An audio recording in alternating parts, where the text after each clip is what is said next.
Merhabalar arkadaşlar. Görüşmediğimiz süre zarfında umarım hayatınızda her şey yolunda gitmiştir. Bugün kişisel işlerimi bitirdikten sonra ve yorumları bitirdikten sonra biraz zamanım arttı ve koşa koşa YouTube'a yanınıza geldim. Sizlere 2 tane deste oluşturdum. Ufak bir hazırlık yaptım. Ve geçmişte bu kişi, aklınızdaki, kalbinizdeki kişi size karşı nasıldı? Bakış açısı, düşünceleri, duyguları neydi? Şu anda ne? Olası yakın gelecekte ne olabilir? Açılımı yapmak istedim. 2 desteniz var. İstediğinizi seçebilirsiniz. Ufak da bir konuşma yapmak istiyorum. Arkadaşlar benim rehberliklerim şartlı değil. Ben herhangi bir şekilde şartlı rehberlik sunmuyorum ama şöyle bir durum var ki YouTube'daki istatistiksel değerlere baktığımda kanalımı abone olmadan izleyenlerin sayısı abone olarak izleyenlerin sayısından daha yüksek. Bu da bu dengenin bozulması demek. Klişe bir laf var ya, öğretmenlerin lafı, biz burada boğaz patlatıyoruz diye.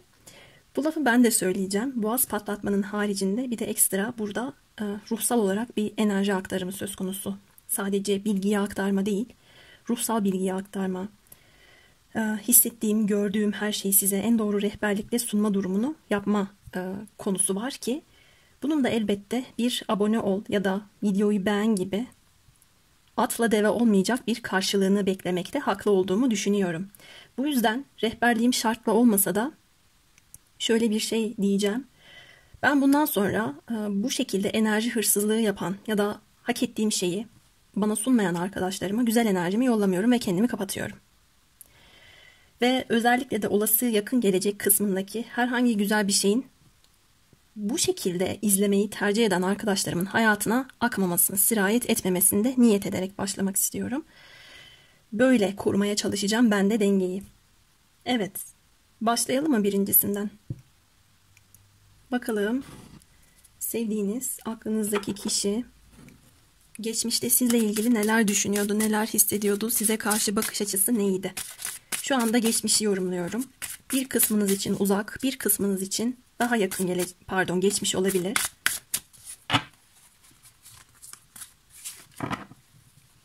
Evet, geçmişte neler düşünüyordun, neler hissediyordun, bakış açın neydi?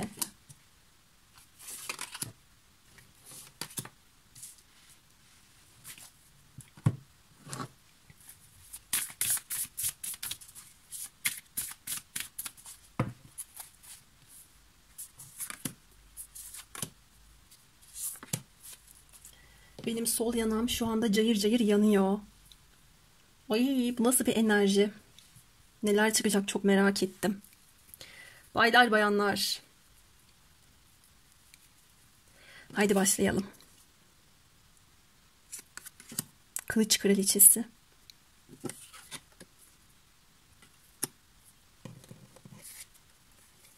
Ve kılıç kralı. Yani bu kadar olabilir. Tam da merkezde kupaların altılısı zaten geçmiş kartı geldi. Evet, sizin geçmişte bu kişiyle güzel paylaşımlarınız, anılarınız gözüküyor ama birbirinize rest çekmiş olabilirsiniz. Benim destemden gelen kart, buyurun. Geçmiş okuması yapıyorum, geçmiş geliyor.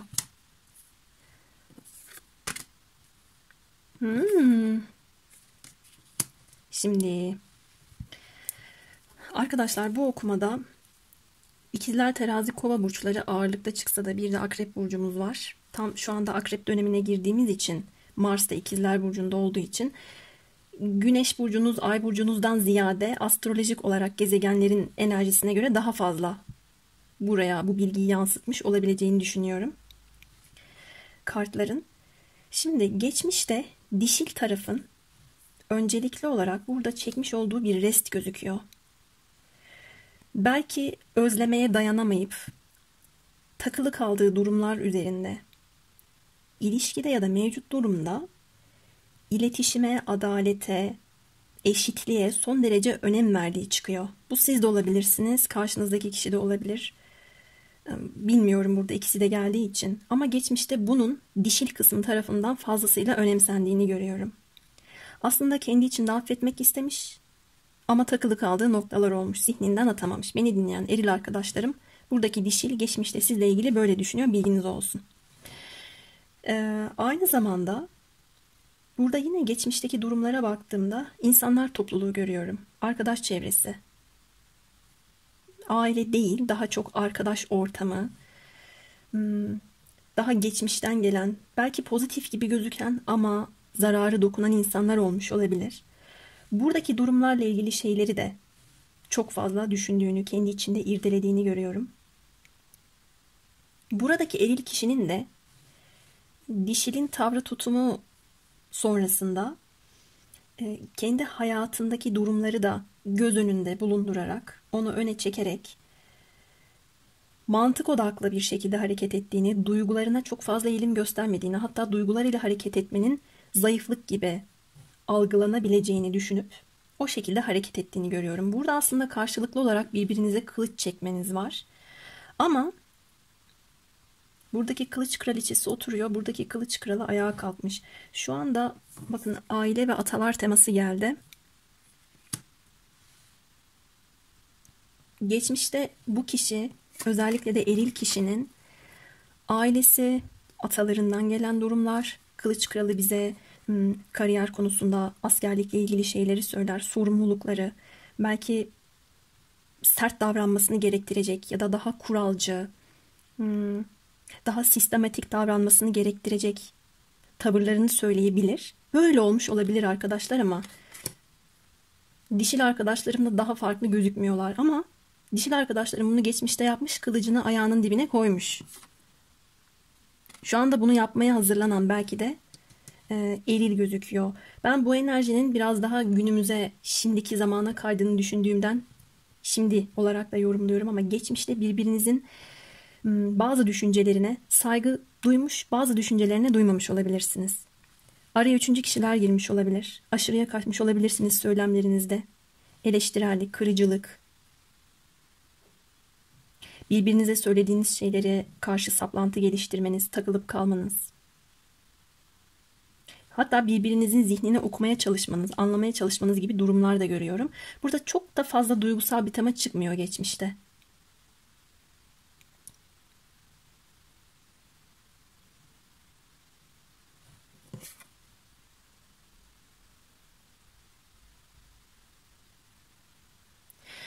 Şu kısımda entelektüel olmaya, bilgi birikimine, şurada da bakın kitaplar var, son derece önem veren bir eril gözüküyor.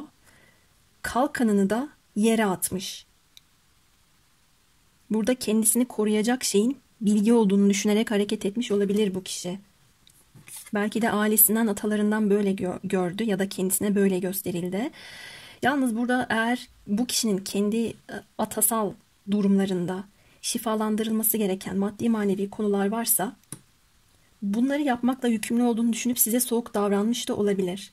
Ama ben burada gizli saklı konular görmüyorum geçmişte. Burayı biraz daha detaylandırmak istedim.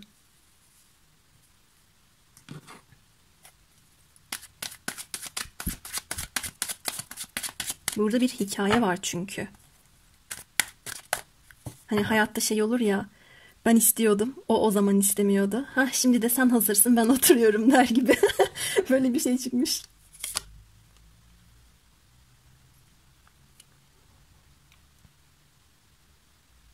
Arkadaşlar bakın ne diyor.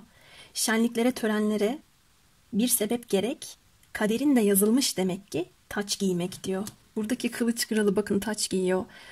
Burada bir rütbe söz konusu bakın. Rütbeli bir asker var burada. Buradaki erillerin geçmişte kariyer konusundaki ilerlemesi çıkıyor.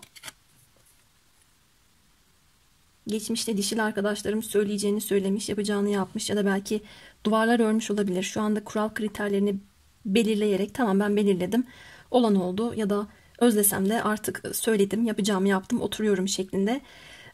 Burada bir durumda bulunmuş olabilirsiniz. Taç giyme töreni var. Burada bir şenlik, bir kutlama söz konusu ya da geçmişte olmuş bu. Beklentileriniz tam karşılanmamış olabilir. Şimdi arkadaşlar ben burada aslında çok karışık şeyler görmüyorum. Zihin anlamında burada bir aydınlanma yaşadığınız geliyor geçmişte. Birbirinizin düşüncelerini daha iyi anlamış, düşüncelerini öğrenmiş olabilirsiniz. Birbirinize geçmişte nasıl aşırılıklarda bulundunuz? Serttiniz ama bunun nedeni, bunun kökü, neden, nereden kaynaklanıyordu?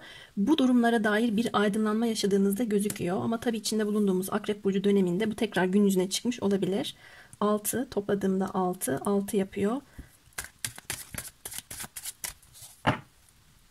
Maddi düzlemle ilgili olan bir durum da söz konusu.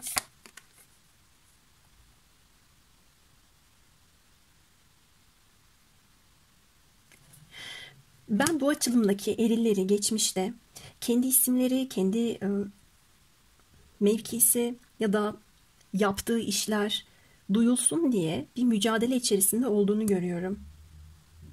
Kendi ismi rüzgarlar aracılığıyla bulutlardan bulutlara taşınsın diye, belki tanınsın diye uğraştığını da görüyorum. Ailesinden, atasından destek görmek ya da mantığıyla geldiği yerle alkışlanmak gibi, insanların takdirini kazanmak gibi bir noktaya kendisine odakladığını ya da buraya saplantı geliştirdiğini de görüyorum.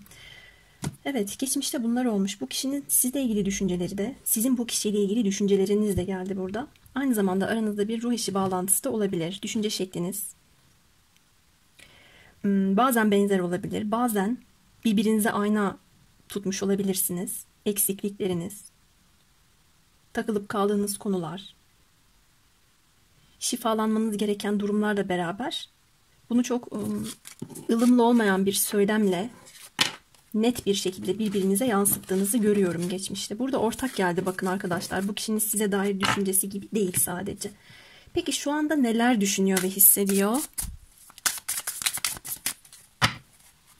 Şu anda nedir durum?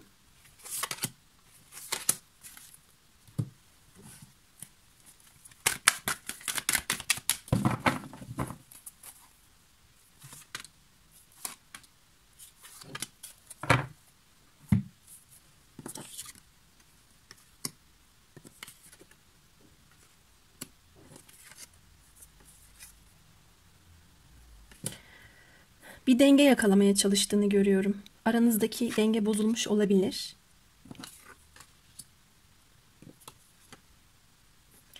Uyumlu olduğunuzu düşünüyor. Bakın denge kartının altına mükemmel uyum geldi. Bu da şunu söylemez aslında. Ben X düşüncesine sahibim, sen de ona sahipsin gibi. Ya da ben bu konuda şöyle bir bakış açısındayım, sen de aynısındasın demez aslında arkadaşlar. Bazen bir önceki kısımda aşırıya kaçan temalar, aşırılıklar, saplantılı olmak kartında yorumladığım şeklinde. Biriniz diğerinize göre daha sakin olabilirsiniz. Ama birbirinizi dengelediğinizi düşünüyor şu anda. Belki o esnada bunu dengeli ya da uyumlu bir şekilde yormadı, öyle düşünmedi. Birbirinize kırıcı da oldunuz. Eleştirmiş de olabilirsiniz. Ama şu anda düşüncesine baktığımda beni dengeleyen insan, onunla uyumlanabilirim tarzında düşünüyor. Kendisi sabırsızsa sizi sabırlı görüyor.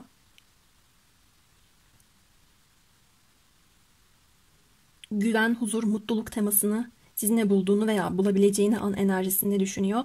Gerçekleştirmek istediği hayaller var. Zihninde bir ampul yanmış aslında. Ama burada birbirinize sevginizi söylememiş olabilirsiniz. Bakın burada bir gizli aşık temamız geldi. Ya bu kişi size gizli bir hayranlık besliyor ve bunu söyleyip söylememek konusunda ikilemleri var. Sizin inatçı olduğunuzu da düşünüyor olabilir ya da size bir şey söyletene kadar çok fazla uğraşması, çok fazla beklemesi gerektiğini düşünüyor olabilir.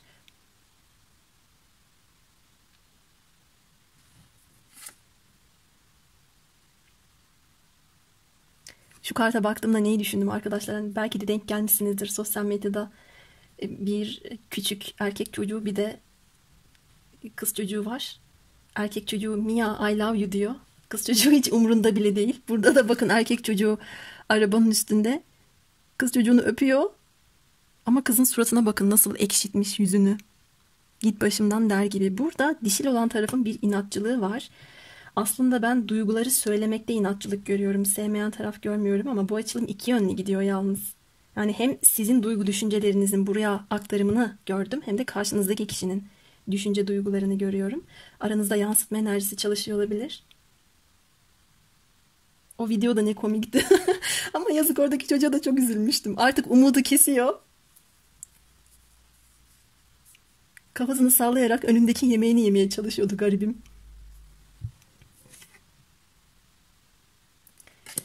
Bu kişi sizi etkilemeye çalışmasının zor olduğunu düşünüyor biraz. Sizi çekici bulduğunu da görüyorum. Ama susuyorsunuz ya da bu kişi susuyor, size aktarmıyor. Burada sustuğun şey nedir diye bir soracağım. Kendi destemden alayım.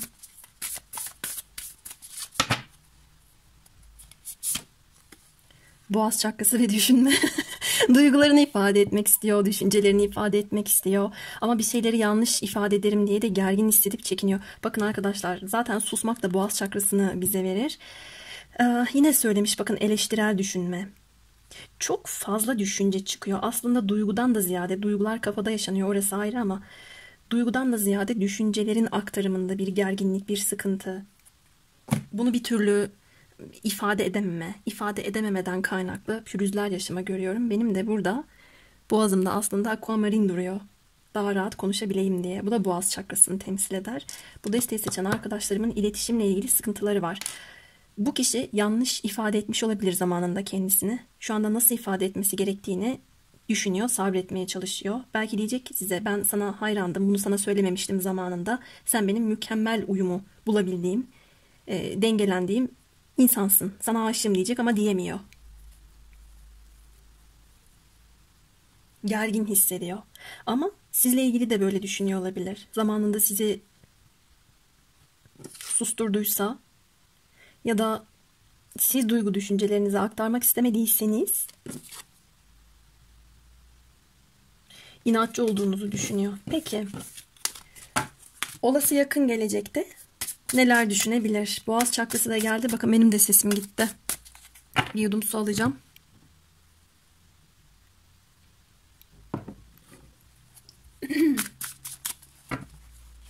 Olası yakın gelecekteki bakış açın ne?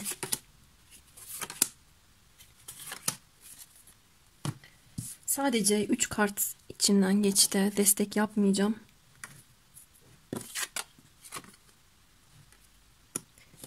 Yavaş yavaş da olsa kendimden emin adımlarla sana geleceğim diyor. Bu kişi size sevgisini kanıtlamak istiyor arkadaşlar. Burada saat 7'yi gösteriyor.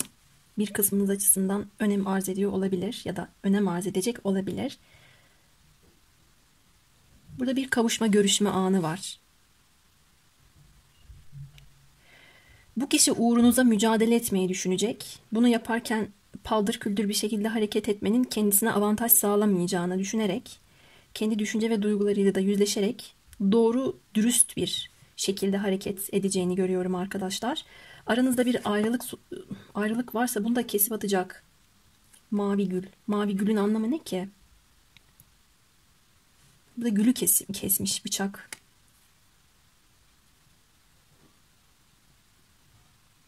Eğer mavi gülün anlamı olumsuzsa, burada o gülün dikenlerini kesmiş zaten, sapını. O olumsuzluğu kesip atmak, bazı şeyleri bitirmek diyebilirim. İletişimsizliği kesip atmak istiyor.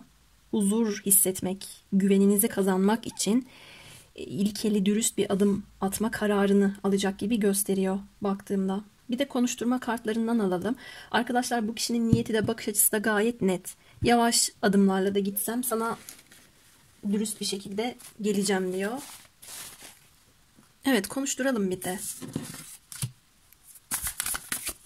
Ne söylersin? Madem boğaz çakrası çıktı, burada bitirmek istemiyorum ben de. Belli ki bir derdin var. Ne söylersin?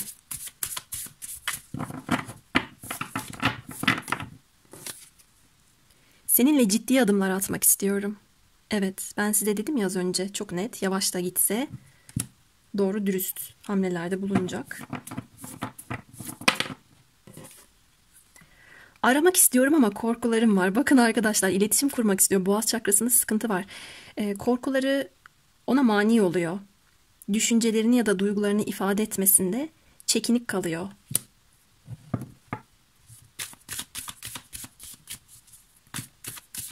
Korkuları da aslında kendi... Bu kişi arkadaşlar, başı bu kişinin diliyle belada olabilir. Aklına geleni dandan söyleyen bir insan olabilir. Kılıç kralı, kılıç kraliçesi gelmişti çünkü. Öyle olduğu için belki de bu yüzden kırma korkusu olabilir. Ya da tüh, yine berbat ettim, rezil ettim.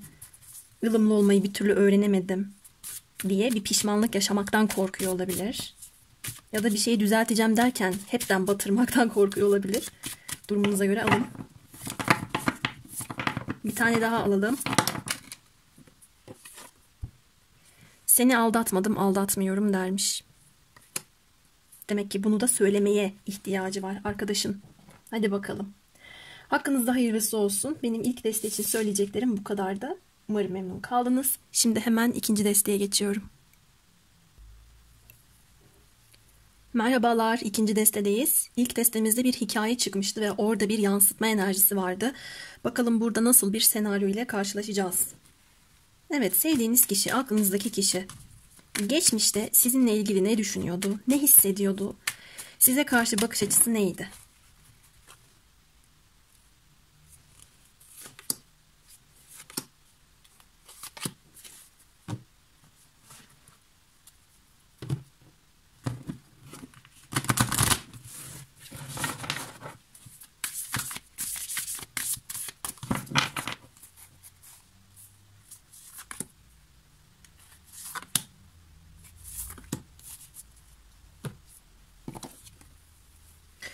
Yani bu kadar olabilir. Nedir bu kılıç kralları? İlk destede de böyleydi. Tılsım kraliçesi. Burada da hava ve toprak ağırlıkta. Ve kılıç sekizlisi. Burada bir iletişimsizlik, bir engel, sosyal medyada bir blokaj var. Barışma isteği. Taç çakra ve hissetme. Bakın arkadaşlar, tılsım kraliçesinin de başının üstünde taç çakrasının, ay konuşamadım. Heyecanlandım. Olduğu kısımda bir parlaklık var. Burada bir aydınlanma var. Şimdi teması, geçmiş kısmı yorumluyorum ama geçmişin günümüze yansıması şeklinde geldi. Şöyle çıkıyor arkadaşlar. Burada da bizi buz gibi bir kılıç kralı karşıladı. Ağzından kraliçesi de çıkacaktı. Enerjiler birbirine çok benziyor demek ki. Bakın, bu kişinin etrafı buz gibi. Buzlar kralı. Ağzından çıkan sözlerde buz kesmiş.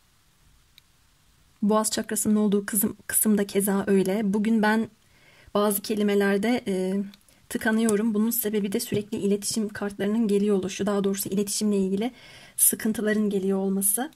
Bakalım burada da boğaz çakrası gelecek mi? Bu kişi geçmişte sizinle ilgili düşüncesinde arkadaşlar size soğuk davranmış olabilir. Kırıcı olmuş olabilir.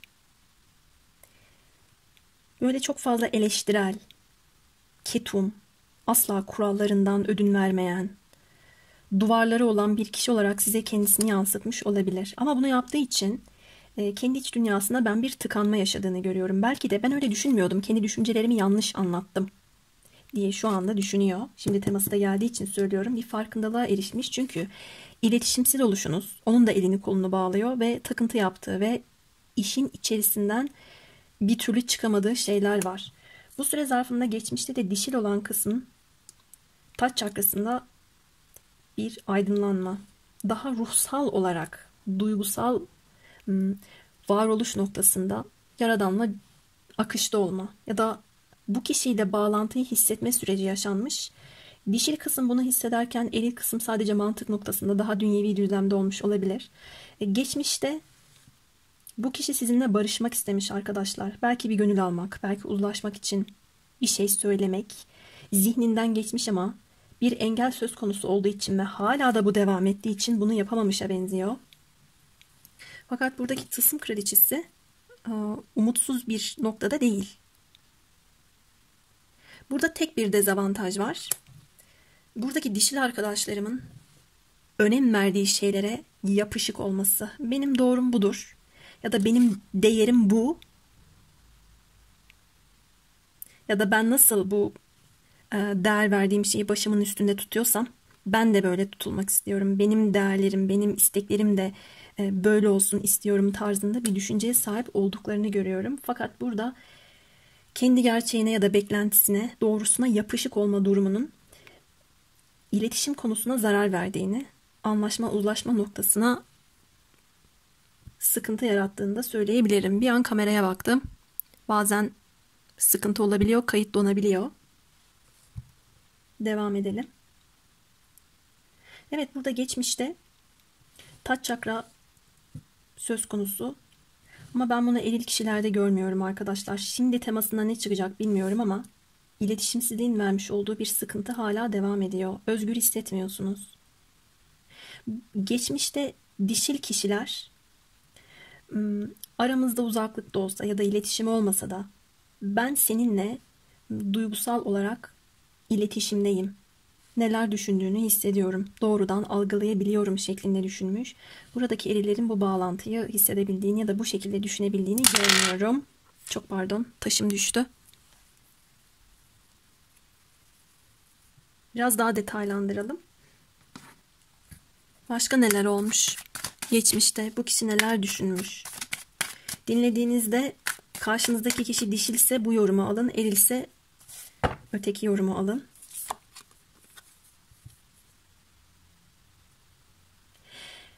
Geçmişte, geçmiş kısımda arkadaşlar, aslında eril kişi sizinle görüşmek, uzlaşmak ya da ona açık kapı bıraktığınızı görmek isterken sizden ona taç çakradan gelen bir şifalı rüzgar, şifalı bir enerji bu aslında. Güzel bir enerji de akmış aslında. Yani sizin ona verici, besleyici olduğunuzu söylüyor dişil arkadaşlarım. Bunu şu anda fark etmiş olabilir an enerjisinde.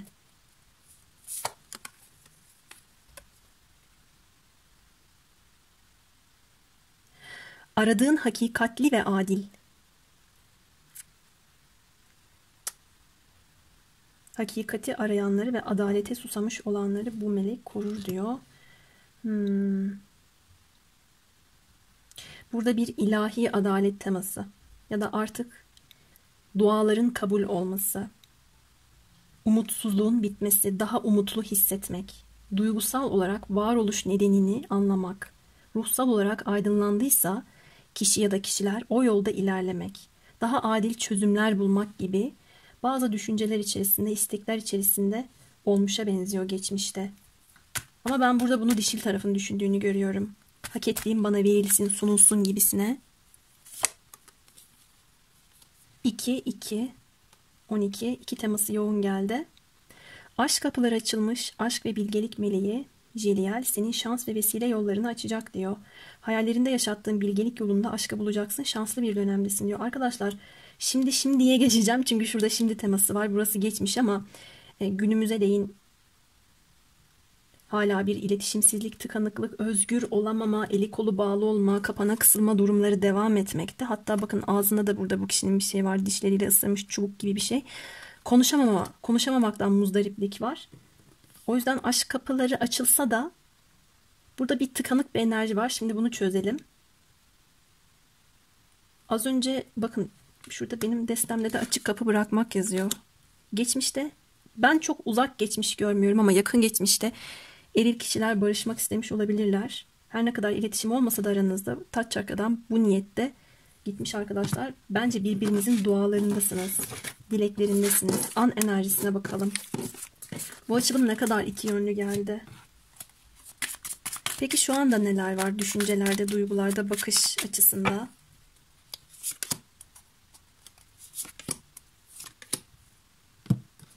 Şu desteği kullanacağım. İçimden bu geldi.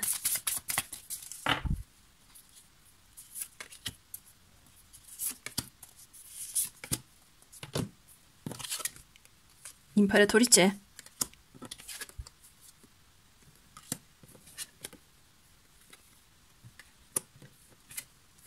İmparatoriçe arkadaşlarım, eril kişi sizden bir iz, bir işaret bekliyor. Burada bakın açık kapı gibi dağın üstünde bir duman tütüyor. Bu kişi sizden böyle bir şey görürse eğer adım atıp yola koyulacak. Yola revan olacak gibi. Şu an bu kişi sizin değerinizi anlamış. Sizi çok yaratıcı, verimli görüyor. Sizinle ilgili bir uyanışa geçmiş. O benim imparatoriçem ya da benim imparatorum şeklinde bir farkındalık yaşadığını görüyorum ki geçmiş kısımda da zaten an teması, şimdi teması gelmişti. Orada da demiştim bir farkındalık durumu diye. Bir fikir bulmuş arkadaşlar. Daha önceden düşünmediği, daha önceden bakmadığı yerden bakarak bir aydınlanma yaşadığını görüyorum.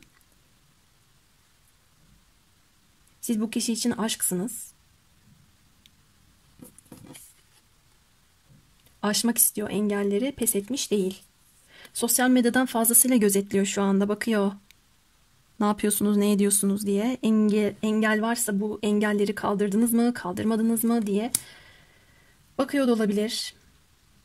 Eğer size ulaşabiliyorsa ama ulaşmasına rağmen iletişim konusunda çekinik kalıyorsa yaptıklarınızı seyrettiğini görüyorum. Ama pes etmiş değil. Ve bu arada bu kişinin şu anki duygu düşüncesinde, yani ben seninle ilgili bir şeyleri fark ettim. Yola revan oldum.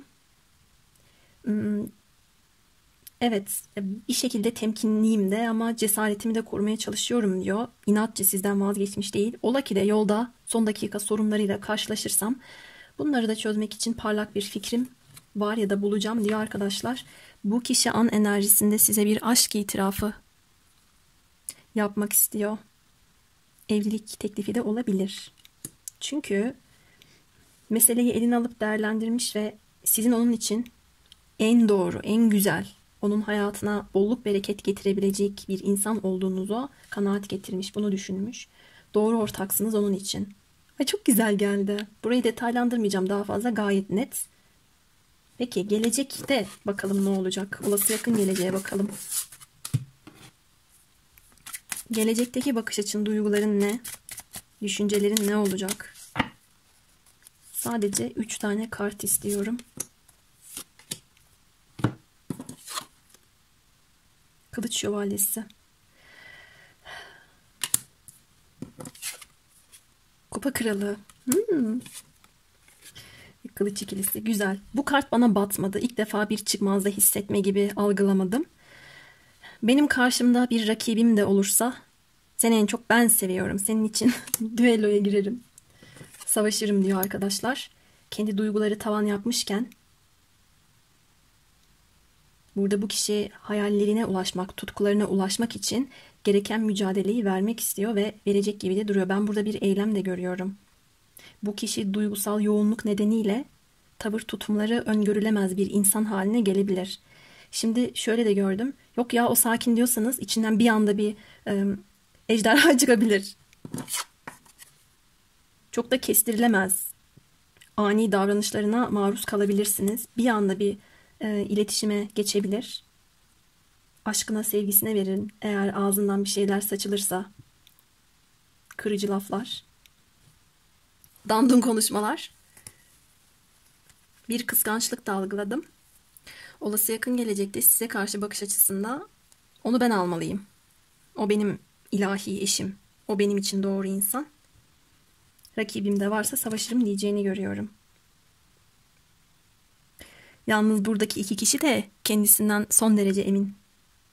İkisi de kendisine çok güveniyor. İyi olan kazansın. Yani. Şimdi bu kişiyi de ben bir konuşturmak istiyorum. Size olan duyguları yakın gelecekte çoğalacak, artacak. Bol bol hayalinde canlandıracak olabilir. Duygu yoğunluğundan sebep bir anda atağa geçecek olabilir. Kıskançlık olabilir arkadaşlar. O kendi içinde kendisini dengelemeye çalışsa da duygu yoğunluğu gözünüze çarpabilir.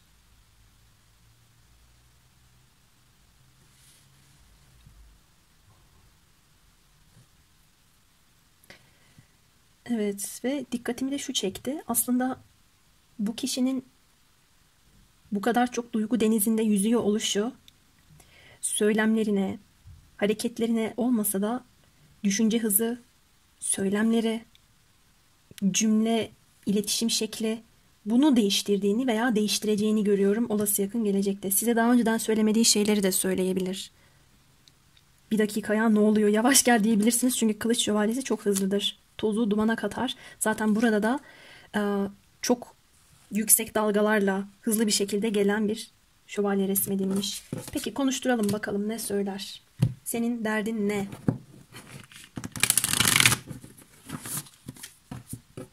Şimdi astrolojik olarak da Mars İkizler Burcu'nda olduğu için böyle agresyon, sinir, hararet. Belki Mart ayına kadar bu açılımın enerjisi de devam edecektir. Evet ne söylersin? Her şey yolunda, mutluyum, umutluyum diyor. Çünkü kendisine güveniyor. Beni kendinden uzaklaştırma diyor. Evet arkadaşlar, eğer uzaklaştırdıysanız bundan hoşlandığını görmüyorum. Ama kendi düşüncesi duygusunda bir aydınlanma, bir farkındalık yaşadığı için de ya da şundan da bahsedebilir. Her şeyin yolunda olması için, mutlu olmak için, umudu tekrar yakalamak için savaş vereceğim de diyebilir. Bir tane daha alalım diyecektim. 3 tane düştü. Seni bekleyeceğim. Ben gelemesem de seni bekleyeceğim. Yo, geleceğim. Ne demek yani şimdi bu? Az önce tozu dumana katıyordun. İletişim konusunda savaş veriyordun. Ben gelemesem de ne demek?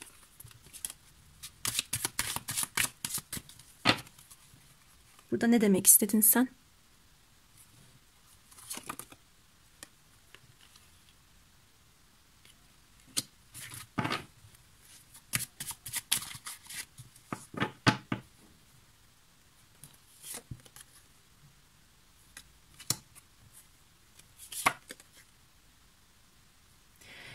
Geçmişteki bir takım pürüzler var. Onu çözünceye kadar gelemesem ne demek istiyor ama ben gelemeyecek bir insan görmüyorum arkadaşlar. Sadece bir müddet hazır olana kadar saklanma enerjisinde olabilir. Sizi gözetlediğini görüyorum. Sonra içinde bir dürtü, bir ateş hissettiğinde atılıma geçecek bir kişi görüyorum. Ama hayatı birazcık karışık olabilir şu sıralar. Güncel enerjisine, hayatına bakmadık, onu irdelemedik. Buradaki durumlar içerisindeyken beni kendinden uzaklaştırma. Ve burada her şeyin yolunda ya da mutlu olduğunu da hissetmedim. Yolunda ve mutlu olması adına vermiş olduğu mücadeleyi görüyorum. Bunları halledinceye kadar gelemesem de senin gelmeni bekleyeceğim diyor size. Şuraya bir destek daha yapalım. Çok ilginç. Arkadaşlar burada yeni yaşam başlangıcı veriyor. Yeni bir şeyler, yeni bir takım oluşumlar var sanki. Ve bu kişi sizinle karşı karşıya gelip görüşmek, buluşmak, konuşmak istiyor yeniden. Ya da hayatında bir hengame var. Onlarla savaş veriyor. Çeşitli çeşitli insanlar, belki iş ortamında rekabet halinde olduğu kişiler var. Buradaki sıkıntıları halledinceye kadar, buradaki durumları dengeleyinceye kadar size gelemeyeceğini ama geldiği zaman da tam geleceğinden bahsediyor. Olası yakın gelecekte şu kısım birazcık karışık çıktı. Kolektif olduğu için bir kısmınız açısından bu kişinin size gelememesi belki bir çocuk nedeni. Ya da beklentilerinizin farklı olması. Ya da sizin hazır hissetmemeniz. O hazır hissetmiyorken bu sefer sizin onu beklemeniz gibi durumlar olabilir. Böyle bir durum görüyorum ama burada yeni oluşumlar için mücadele edilmesi gerektiğini söylüyor. Bu kişinin olası yakın gelecekteki düşüncesinde sizinle mutlu ve huzurlu olma teması çıkmış. Bunu canlandırıyor kafasında. Ve hayatındaki pürüzleri hallettikten sonra bir kutlamayı da sizinle yapmak isteyecek olabilir.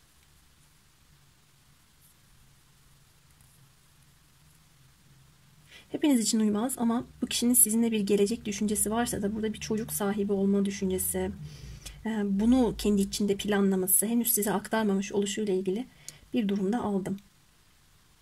Evet, benim ikinci deste için de söyleyeceklerim bu kadardı. Bu kısım olası yakın gelecek kısmı. Şu an için uymamış olabilir. Bakalım zaman neler gösterecek arkadaşlar. Umarım memnun kaldınız. Sonraki açılımlarda görüşmek üzere. Kendinize iyi bakın.